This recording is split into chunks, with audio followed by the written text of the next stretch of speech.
Hello everyone, welcome to online Savi video tutorial on applied hydraulics. In the previous class, we have discussed what is the expression for gradually varied flow. In this class, we are going to discuss the expression for length of a backwater curve. So because based on the equation for gradually varied flow which we have derived, that is dy by dx is equal to ib minus ie divided by 1 minus v square by gy. So based on that equation, so we have obtained a different water profile. So that is, if dy by dx is 0, then it is parallel, the water surface is parallel to the bottom of the channel, and if it is greater than 0, then it is called as backwater curve. If it is less than 0, it is called drop down curve. So let us just discuss what is the expression for this backwater curve, that is the length of a backwater curve.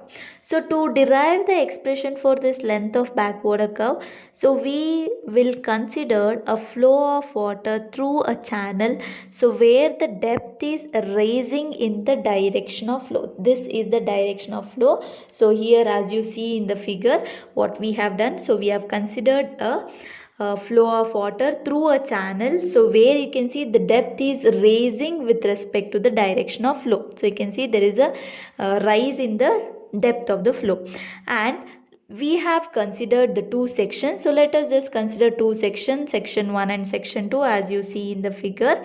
Okay, so which are at a distance such that the distance between this section 1 and section 2 represents the length of a backwater curve, that is L.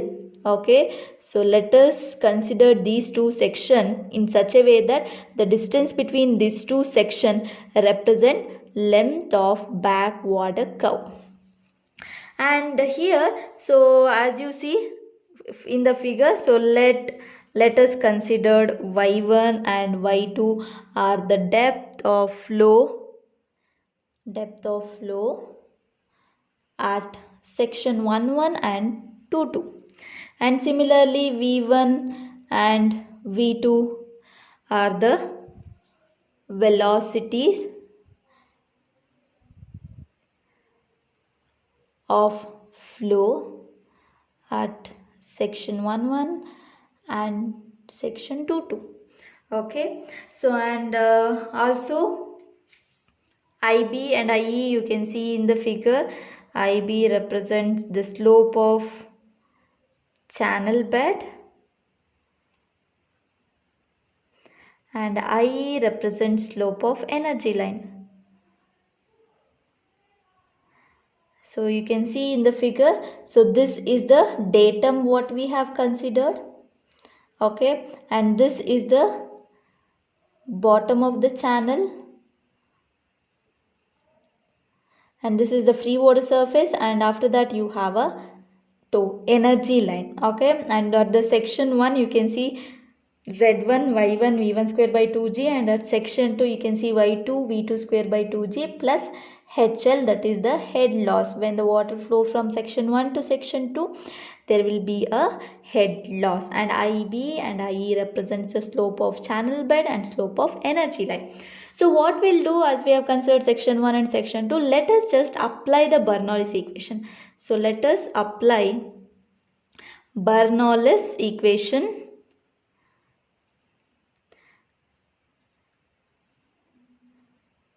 to section 1 and section 2. So we know the general Bernoulli's equation, z1 plus y1 plus v1 square by 2g is equal to z2 plus y2 plus v2 square divided by 2g plus head loss HL. So here z1 is there, but z2, the datum head at section 2, you can see here it is 0. From the figure you can see the datum head at section 2 is 0, and z1 will be equal to IB into L. So I'll just show you how it is. IB into, see, you can see a right angle triangle like this. This represents IB, and this is the length, and this is Z1. So from this right angle triangle, IB will be equal to what? Z1 by L. So Z1 will be equal to IB into L. Okay, so Z1 will be IB into L. So let us just apply that. So if you substitute these values in the Bernoulli's equation, so Z1 plus Z1 is IB into L1. So let us just substitute. So Z1 is IB into L plus Y1 plus V1 square by 2G. Z2 is 0 plus Y2 plus V2 square by 2G plus HL. And similarly, you can see one more right angle triangle here. So where this is HL and this is IE and this is again L. Okay, this particular length. So from this right angle triangle again you can write HL as IE into L. So let us just substitute that. HL will be equal to what? IE into L. So if you substitute that, so you will get IBL plus Y1 plus V1 square by 2G is equal to Y2 plus V2 square by 2G plus IE into L. So let us just simplify this particular equation. So we'll send this IE to the left hand side and we'll send these two terms to the right hand side.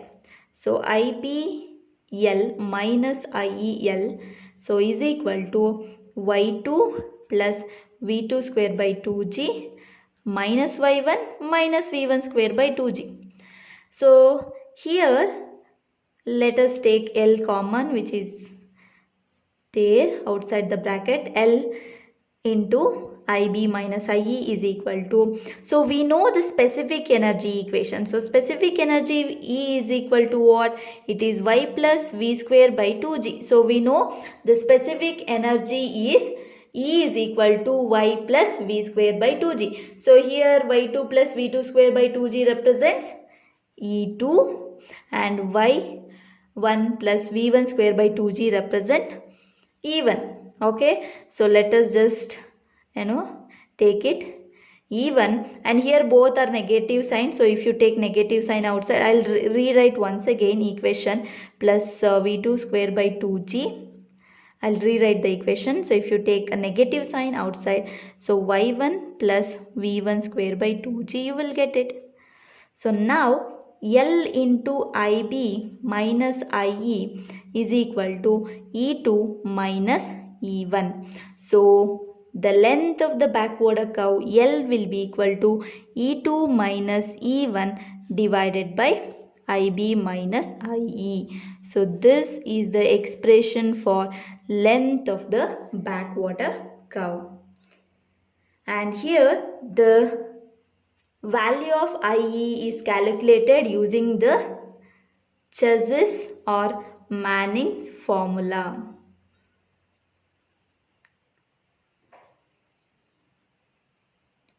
Thank you all. We'll continue in the next class.